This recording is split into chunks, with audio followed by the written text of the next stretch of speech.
Plaza ADN. Junto a Lucía López, encontrémonos en tu Plaza ADN. Sí, ya estamos en este primer bloque. Yo decía Cumbre del Pensamiento. Estuvo la Cumbre de Filósofos. Vamos a hacer, si la semana pasada iniciamos una especie de práctica llamada clase magistral con la profesora Infante, vamos a hacer otra sección llamada un poco filosofía para todos. Para todas y todos. Que vaya que se necesita también en estos tiempos. ¿Por qué? Porque está conmigo aquí en el estudio una de las participantes, expositoras en la Cumbre de Filósofos, o Cumbre de Filosofía en realidad, porque había filósofos y filósofas del Congreso Futuro. Ingrid Guardiola, muchas gracias por estar acá. Muchas gracias, Lucía. Quiero presentarte un poquito más a la audiencia que no te conoce de nuestro país, quizás, porque tu trabajo está principalmente radicado en Barcelona, que es donde tú habitas, pero con publicación de libros y ensayos que han generado una interesante discusión sobre la sociedad y la tecnología, sobre los poderes, sobre los nuevos contratos sociales, sobre los protocolos incluso, que es súper interesante pregunta a la hora de cuestionarnos si hay que regular o no las nuevas tecnologías. Bueno, Ingrid es doctora en Humanidades de la Universidad Pompeu Fabra, profesora de la Universidad de Girona, ensayista, realizadora audiovisual e investigadora cultural. Su trabajo indaga en las relaciones socioculturales que se establecen entre la cultura, la tecnología y la sociedad. Y en el Congreso Futuro analizó precisamente los protocolos que organizan la tecnología, que moldean nuestras vidas y que pueden derivar en estas nuevas formas de tecnofeudalismo, que es un concepto del que se ha estado conversando. Has instalado otros conceptos como el capitalismo de plataforma y también acabas de publicar un libro que se llama La servidumbre de los protocolos, que prácticamente versa de cómo en sociedades tan complejas los protocolos y los procesos de automatización pueden terminar rigiendo nuestras vidas. Pero prefiero que tú nos cuentes más en realidad en qué consiste tu investigación y en particular qué propone este libro, La servidumbre de los protocolos. Pues es un libro que empezó, creo que como muchos libros durante la pandemia, en esta situación de excepcionalidad, aunque las situaciones de excepcionalidad cada vez son más frecuentes, es decir, están dejando de ser excepcionales. Y ahí me planteé por qué fuimos incapaces de oponer resistencia alguna y qué hubiera pasado si hubiésemos puesto resistencia al protocolo sanitario, ¿no? El protocolo que nos impedía salir, que estableció una pauta, una especie de rutina global de la que no pudimos escapar. Entonces ahí empecé a investigar sobre los protocolos y cómo este conjunto de reglas que son muy útiles en situaciones de emergencia climática, de emergencia incluso de acoso laboral, de acoso sexual, también durante la pandemia, pero ¿qué pasa si integramos estos mecanismos que son tan útiles en estos momentos en nuestro día a día y qué consecuencias tiene? A partir de ahí gané una plaza de dirección en un centro de arte y gerencia en Girona y pensaba que iba a hacer una tarea de cultural fundamentalmente y me convertí en una administradora y mi discusión diaria era con servicios jurídicos y allí se me abrió también todo un mundo que es la instalación de procedimientos burocráticos cada vez más inesquivables, inauditables, que ocupan la mayor parte de nuestras actividades diarias. A partir de ahí, esa cosa que parece tan árida, en realidad su interés radica en que todos interlocutamos con estos protocolos y ahí empecé a poner un poco de orden, pensando cuáles son estos protocolos. Y separé dos tipos de protocolos, los tecnoburocráticos, que como ciudadanos digitales, digamos, que nos afectan a todas y a todos, y los protocolos informáticos que sustentan, para decirlo rápido, las redes sociales o el capitalismo de plataforma o los espacios donde socializamos o los servicios que consumimos online. Entonces, estas dos ramas de los protocolos. Pero después pensé, esa parte es una parte quizá muy árida y vamos a pensar qué efectos psicosociales generan y cómo estos protocolos afectan nuestra forma de relacionarnos con el tiempo, con el espacio, incluso con la consideración de nuestra individualidad, todo lo que afecta al individuo, que es la segunda parte. Entonces, hay una primera parte más vinculada a la jurisprudencia y a los procedimientos y a la burocracia y una segunda parte donde entra más la relación con la inteligencia artificial, nuestra relación con el tiempo y este tipo de cosillas. Perfecto, vamos entonces a disgregar esa presentación porque tiene mucho para profundizar. Sí. Quiero partir un poco entendiendo cuando hablas del capitalismo de plataformas, a qué te refieres para poder también seguir indagando en tu estudio. Claro, es la forma que adopta el capitalismo actual que saca provecho de estructuras o plataformas de extracción de datos. Y que su producto principal es el comportamiento humano. Perfecto. Recuerdo haber estado hace poco en un museo donde estaba una exposición de los años 70. Y en esa exposición, entre los objetos que había un video de los años 70 puesto en la televisión de un país europeo, en el que le contaban a la gente que el verdadero producto a consumir de la televisión eran las audiencias. Porque lo que hacen los canales de televisión no es ofrecerte productos audiovisuales, sino que lo que hacen es juntar a una audiencia que le venden a los auspiciadores. Básicamente decía, tú eres el producto que se está vendiendo. Y eso es básicamente lo que se está haciendo ahora, ¿no es cierto?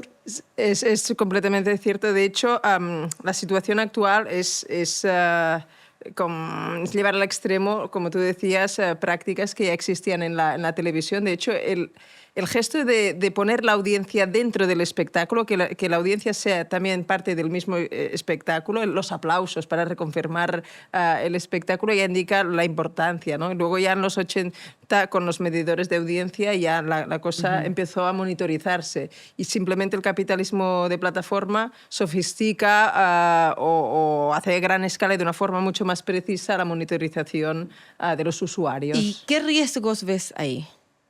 Riesgos muchos, sin alarmismos, como siempre, ¿no? Porque los usos tecnológicos cambian, y ahí es donde podemos decidir un poco, pero hay diseños que no podemos modificar y hay sobre todo propietarios a los que no podemos echar. Entonces, como siempre, la pregunta es ¿quién manda? ¿Quién manda? ¿Quién hay detrás de estos medios? De la misma forma que Berlusconi compró su propio medio, pues Trump hace lo mismo con los medios actuales, ¿no? Son las mismas lógicas.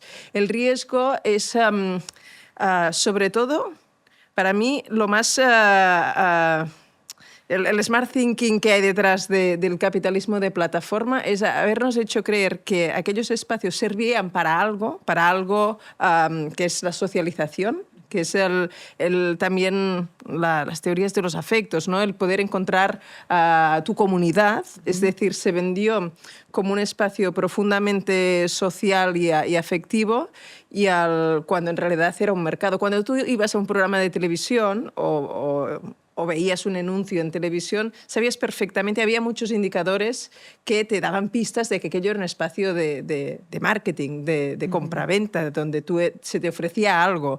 Aquí el diseño de la interfaz disimula todos estos indicadores. Entonces perdemos la noción de lo que es público, lo que es privado, de lo que es comercial o de lo que es afectivo o expresivo. Claro, y no está expuesto, tampoco no es transparente respecto de cuáles son los datos con los que se están quedando, porque por muchos protocolos que se armaron, sobre todo después de Cambridge Analytica, ¿no es cierto?, del Brexit, sí.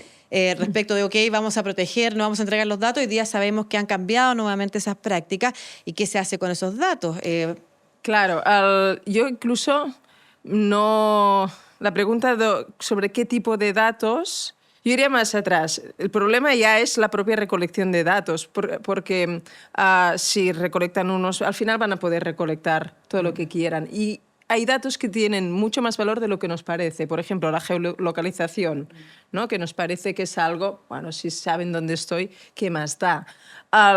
Pero gracias a la localización saben de dónde eres, con quién estás, también qué tipos de relaciones sociales tienes, la preferencia lo saben prácticamente todo. Por eso los monitoreos durante las tracking devices o las aplicaciones de monitoreo durante el confinamiento, durante el periodo de la COVID, fundamentalmente se basaban en la geolocalización, que históricamente siempre ha sido como el dato más relevante. Para el radar, ¿no? Durante la Segunda Guerra Mundial, el radar era ubicación de un elemento en el espacio y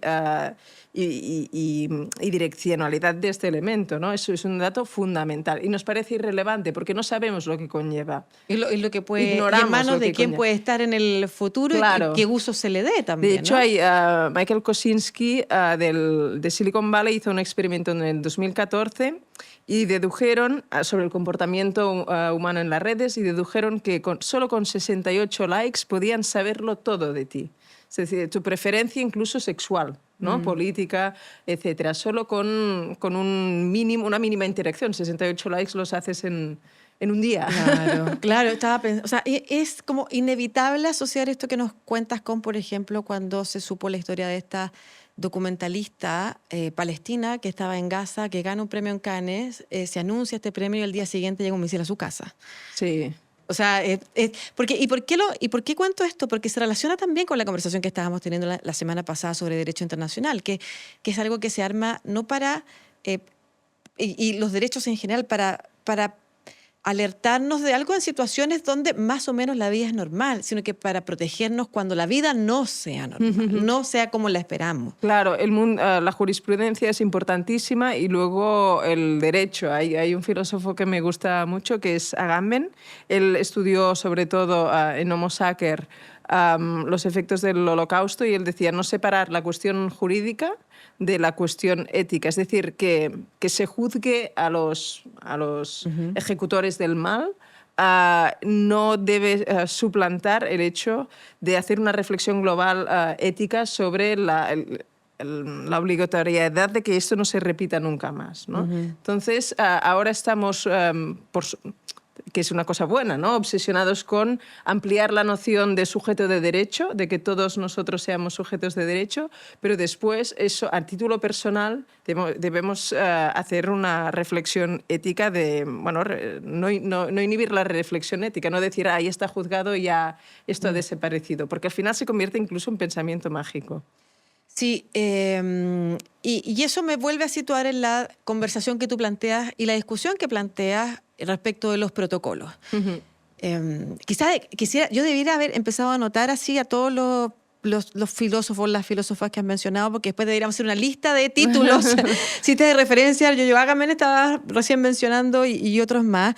Me acuerdo de Weber, ¿no? A propósito de filósofos que habla de Max la burocracia, Weber, de la buena burocracia. Sí. ¿Cuándo se rompe ese equilibrio? O sea, ¿qué dentro de esto que has podido investigar en tu libro? Estamos con Ingrid Guardiola, autora de La servidumbre de los protocolos, una de las integrantes del panel en la Cumbre de Filosofía de Congreso Futuro, española, académica, ensayista, que ha puesto interesantes discusiones en la opinión pública y en la academia respecto de la cultura, la tecnología, la sociedad y el poder ahí, ¿no es cierto? ¿Cuándo los protocolos entonces nos podrían proteger y cuándo los protocolos nos están rigiendo la vida?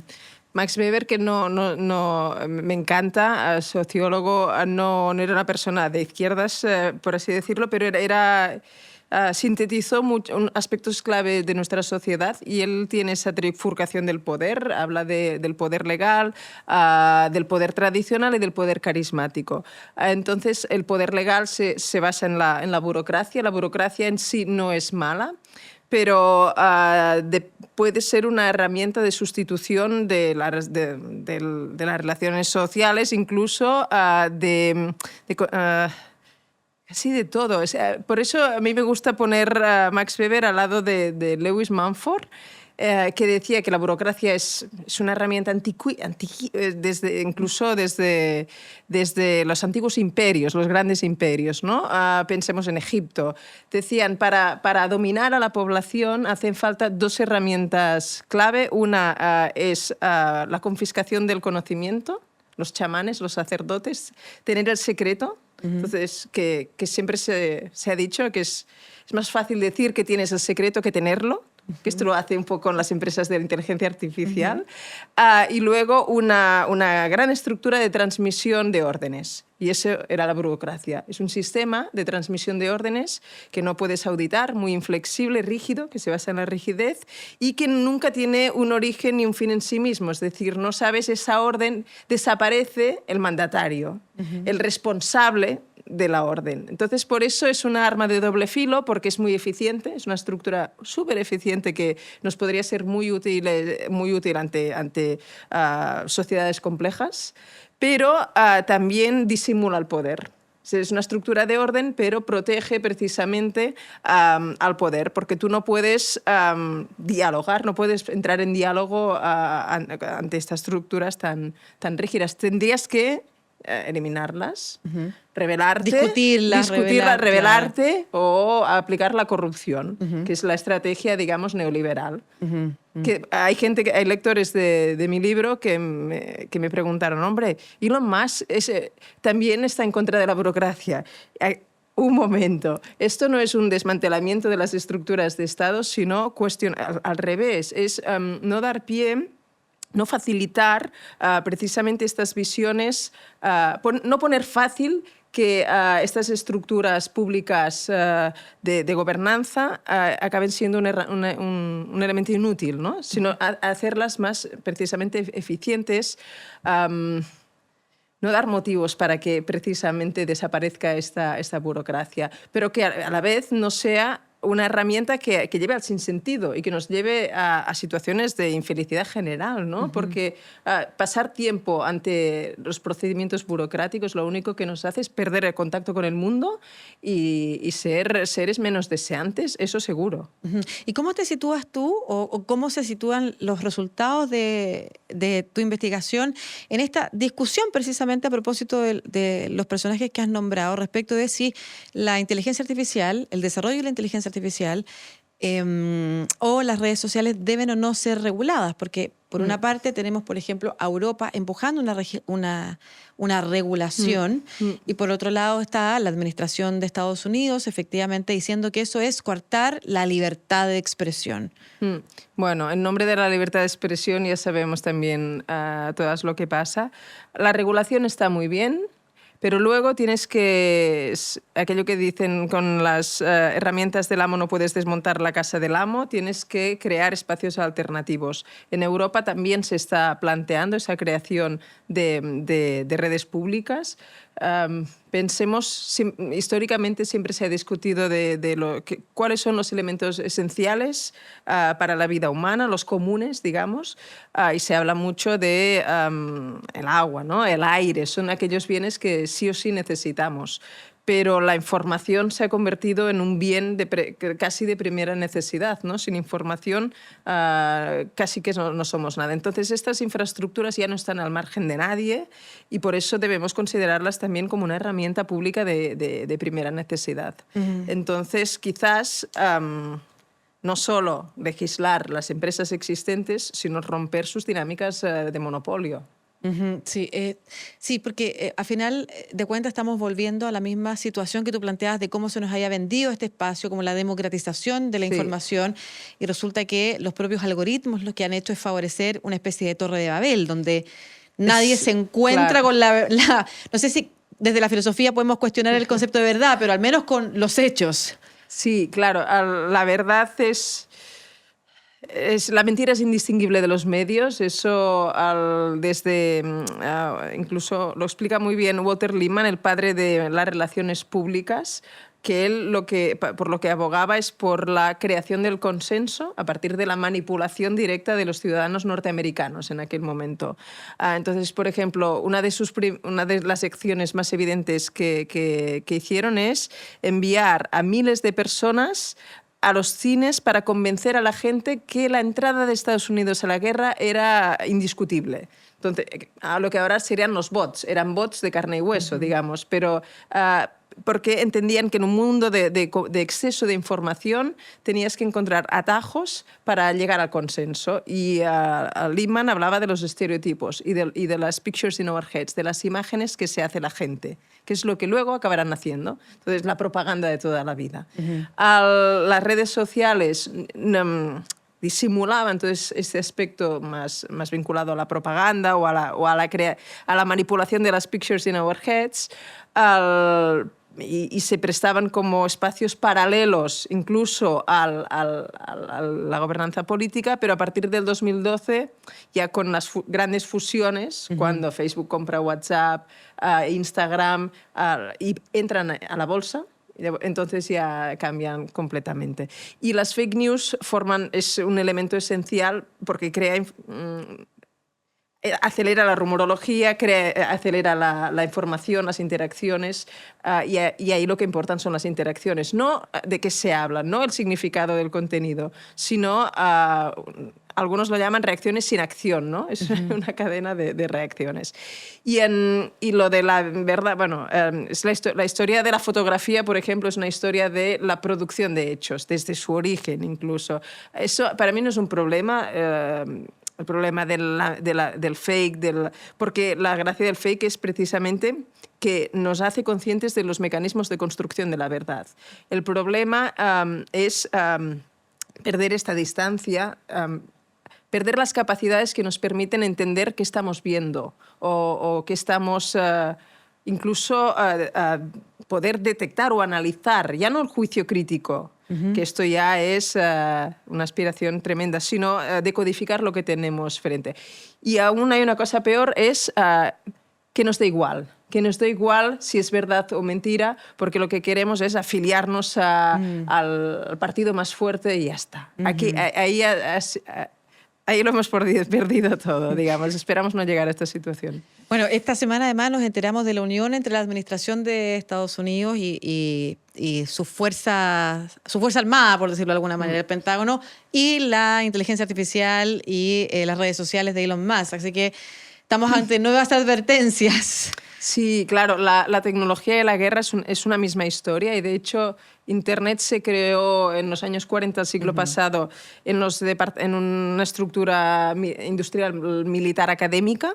Entonces el conocimiento y la guerra han ido siempre, y la tecnología han ido siempre a la par. Pero sus fundadores, gente como Norbert Wiener, alertaban de esa posibilidad de acabar siendo herramientas para la muerte o herramientas para el control, porque infraestructuralmente son herramientas que posibilitan estas formas de control, por cuestiones muy técnicas que tampoco quiero aborrecer a la audiencia. Ingrid, para cerrar esta conversación, que ha sido, o sea, podría estar como una hora entera contigo conversando, me parece muy interesante todo lo que plantea, pero quiero cerrar volviendo un poco a la pregunta inicial y situándonos también en la pregunta de Congreso Futuro, hacia dónde vamos, con la preocupación que tienen además quienes lo crean respecto de hacia dónde avanza la humanidad, y estamos en un momento clave para poder contener ese avance del que parece, a propósito de que tú dices, nos da igual, quizás encontramos que no pasa nada y estamos muy entretenidos en estos momentos viendo imágenes, pero sin embargo quizás nos está llevando sin querer como flautista de Hamelin a un futuro que no queremos. Entonces, esa idea que tú planteaste además en la cumbre de filosofía respecto a tratar de apoderarnos del futuro, de visualizar un futuro. Y ¿por qué lo planteo como parte de la pregunta original? Porque hemos situado en esta conversación paralelismos entre la realidad actual y lo que pasaba en los años 50 con la tecnología, ya fuera la tecnología de las comunicaciones, como la televisión, la irrupción de la televisión, o las tecnologías de la guerra. ¿Tú sientes que hay algo distinto, piensas que hay algo distinto entre este momento y esos anteriores? Y si eso algo distinto es algo que nos encamina quizás a un futuro que sería el momento de cuestionarnos. Creo que la relación entre tecnología y guerra seguirá, pero si hay un marco jurídico fuerte, aquí es donde es importante. Por eso en el siglo pasado Gunther Anders se viajó por todas las ciudades reclamando un protocolo de desarmamento nuclear, cosa que estamos en el momento contrario hoy en día. Y luego también luchar un poco contra la indiferencia de la gente ante los efectos de estas herramientas. No se trata de eliminar las herramientas, ni mucho menos, sino de conocerlas. Como decía McLuhan, no hay medio peligroso si se conoce cómo funciona. Entonces, entender cómo opera el artificio, esto es importantísimo, y luego que nos importe. Es decir, poder reclamar incluso a los políticos, no solo al estamento jurídico, sino también al Poder Ejecutivo, a los políticos, que dejen de hacer contratos con las multinacionales, porque cuando tú quieres, por ejemplo, implementar herramientas digitales alternativas en las escuelas, ellos te dicen que es oferta y demanda. Y como no hay demanda, no ofrecen este servicio que ya existe. Pero ellos tampoco lo promocionan. Entonces, ser más conscientes de las herramientas que existen, reclamarlas, reclamar nuevas esferas sociales digitales y desde la parte más creativa, desde la academia, pensar en el diseño de estos otros espacios digitales que van a existir, que ya existen, pero son a microescala. Existen, pero en un margen precioso. Es un vergel, digamos, pero la tecnología siempre se explica también desde su escala. Y como lo que es más, lo que se visibiliza, lo que tiene más potencia son los grandes estas monopolios. grandes corporaciones. Claro. Claro que sí. Muchas gracias. Me encanta que hayas citado a McLuhan, experto en investigación de las comunicaciones precisamente de la mitad del siglo pasado, que tenía esa frase tan clave que se repite tanto, que es el medio es el mensaje, pero que se usa mucho para decir que tiene que ver con que si tú hablas aquí en Chile, menos no sé si en otras partes, que si tú hablas en este medio, entonces que estás hablando en un medio de derecha o de izquierda, cuando en realidad lo que estaba hablando era del impacto cultural y de los cambios culturales que íbamos a ver a través de estas nuevas tecnologías, como en ese caso era la tecnología de la televisión. Muchas gracias, muy interesante conversar contigo. Ingrid Guardiola, como yo decía, ensayista, realizadora audiovisual, investigadora cultural, actora del libro La servidumbre de los protocolos, que podemos encontrar ahí en las redes sociales. Lamentablemente no está en alguna librería acá en Chile. Yo espero que llegue pronto a partir de esta irrupción tuya en nuestro debate público, pero se puede encontrar por ahí. Muchas gracias por estar acá. No sé si te quieres despedir con algún mensaje para la audiencia. Es que yo lo de abreviar me cuesta. Me cuesta mucho, ¿no? Que sepa. Bueno, ahora ya ha terminado el Congreso Futuro, pero que estén alerta para las iniciativas semejantes. En la Cumbre de los Filósofos, ¿cuántas localidades tiene el teatro? ¿600? No, mucho más. A mí estaba lleno. Sí. Me pareció increíble y me pareció asombroso que la mitad de la audiencia fuera gente joven. Me llevo un mensaje muy, muy esperanzador del interés que tiene la gente joven por la filosofía, esa curiosidad infinita que creo que es esto lo que me llevo. Súper, muchas gracias. Y de hecho pueden encontrar en la misma página, en el canal de YouTube de Congreso Futuro, ahí también se puede encontrar la Cumbre de Filosofía por si quieren rescatar esa conversación. Muchas gracias, Ingrid. Gracias, Lucía. ¿Sabías que Generadoras de Chile desarrolló una herramienta única para medir impacto social y que tú puedes utilizar en tu propio proyecto? Bueno, Generadoras lanzó un manual para sus empresas asociadas con el objetivo de promover herramientas para un mejor diseño, monitoreo y evaluación de los programas sociales que las empresas implementan en los territorios donde se insertan sus proyectos. La herramienta facilita una evaluación clara, autónoma y estandarizada, alineada con los objetivos de desarrollo sostenible, cuyo objetivo final es que los programas tengan un impacto concreto y real en el bienestar de los territorios y sus comunidades. Encuentra este manual y úsalo en www.generadoras.cl. Si tu empresa tiene que cumplir con la ley REP o quiere colaborar con su comunidad en la disminución de la basura que llega a los vertederos o al océano, pero no sabe cómo, bueno, necesitan a Recifast. Recifast es una empresa de soluciones innovadoras y sustentables en manejo de residuos y logística comprometida con el cuidado del medio ambiente. Además, tienen el RepTrack, una planta de reciclaje móvil única en Latinoamérica que se traslada para realizar la recolección y compactación de residuos en el lugar donde se generan.